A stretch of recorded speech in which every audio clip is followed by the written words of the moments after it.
Hey guys, welcome to the clubhouse. I'm Billy Jackson, and today's review is going to be on Thor, Love and Thunder. Okay, now start out, I have to apologize if I sound a little weird, but I got my Invisaligns this week, and I'll be wearing them for at least the next year. So, all the videos from here until this time next year, hopefully before that, this is the way I'll be sounding. So, get used to it, because I'm trying to. But anyway, Thor. Okay, when I heard this movie was coming out, I wasn't excited at all. I'm going to be honest with you guys. Because I knew Taika Waititi was back on board to direct. And though I now like Thor Ragnarok, I didn't like Thor Ragnarok the first couple of times I watched it because of the humor felt misplaced to me. And they kind of made Thor goofy. And I don't like a goofy Thor. So, when this movie was coming out, I'll be honest, I wasn't excited. So, how was this movie when I finally saw it? I have to tell you, I'm kind of mixed on it, guys. Alright, on the one hand, it's a great, entertaining movie. And I think the majority of audiences are going to love this movie, including you. You'll probably like this movie. I only liked this movie. It is a straight up comedy that I feel like is like a standalone movie from the MCU, but it's not. And unfortunately, this movie is very, very silly. I mean, everybody in this movie just had to be a comedian, and that's what a lot of movies are doing nowadays, and I can't stand it. Now, I'm saying that, but I'm telling you, I did enjoy the movie. It was funny for what it was. It was a great comedy. I loved it for like a comic book comedy. And that's what this movie was. It was kind of a farce in some moments.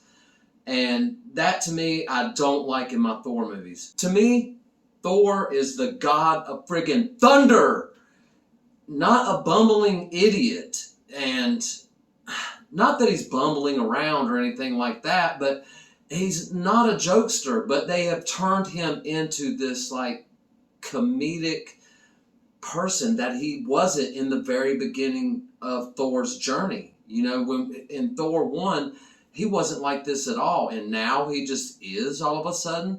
And I don't like that choice that they made with Thor. Now, granted, the jokes, I'd say about 80% of these jokes in these movies landed. It wasn't like the comedy wasn't great. It was. I laughed in the theater all throughout the whole movie. I thought it was very funny, but I didn't want it to be funny. You know what I mean? Does that make any sense? I love a great comedy, guys. If anybody knows me, hey, I love comedy, but I don't want it in my MCU. If you saw Thor Ragnarok and you know how the comedy was used in that movie, very sparingly, but it was not good. Imagine that times 10. They do it throughout the whole movie in this movie. I mean, everybody has jokes. Mjolnir comes back. You know, Jane Foster becomes Thor in this movie, and they're out to fight the God Butcher, who is going around killing all the gods in the universe. And Thor tries to stop him. And that in itself should be a dramatic movie, a guy killing gods. It's not supposed to be funny. And there's a moment in this movie, I'm not going to spoil anything. Well, it's in the trailer. Zeus is in this movie, okay? Zeus. When you think of Zeus, what do you think of in your mind? You've got a picture in your mind right now of Zeus, okay? In this movie, they did Zeus dirty. I did not like this iteration of Zeus at all. And Russell Crowe plays Zeus, and I was thinking, oh my God, this is going to be a performance of a lifetime. In the MCU, we get Russell Crowe playing Zeus.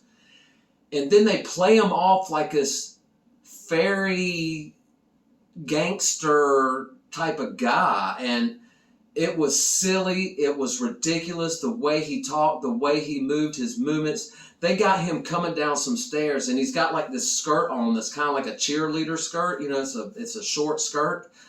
Zeus is wearing a skirt, okay? And he holds it up like this as he's like going down the steps, tiptoeing down the steps.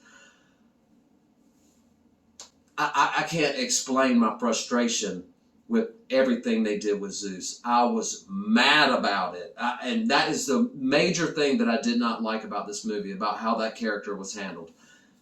Some people are going to like it. A lot of people in the audience were laughing at this movie. It is funny, guys, but if you just go into this movie knowing that it's a comedy in the MCU, it's not serious, it barely has any connection to any other 28 movies in the MCU. And that's just sad, because when the MCU started out, it had real connectivity, you know, and a flowing continuity. But this movie just seems to just pull itself out, and we're going to do this story, then we'll go back later. There's no connectivity whatsoever. And I hated that. And like I said, everybody's got jokes. Mjolnir has jokes. The Hammer makes jokes. Stormbreaker has jokes. He talks to Mjolnir and Stormbreaker as if he has a relationship with one and the other one's jealous.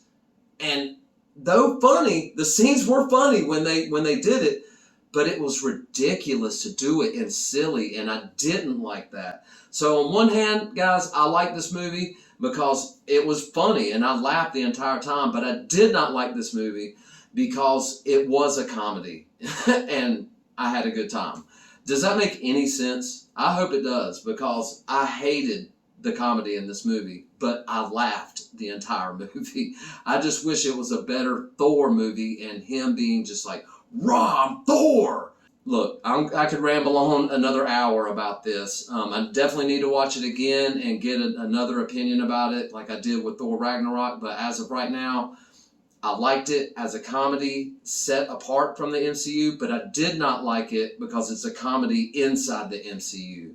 And that's just my opinion, guys. But it's not all about what I think. What'd you think? Have you seen Thor Love and Thunder? Do you plan on seeing it? Let me know in the comments below. Remember to like my videos and subscribe to my channel. And as always, make yourself happy every day. And the only way to do that is to remember the only thing stopping you is you stopping. Bam!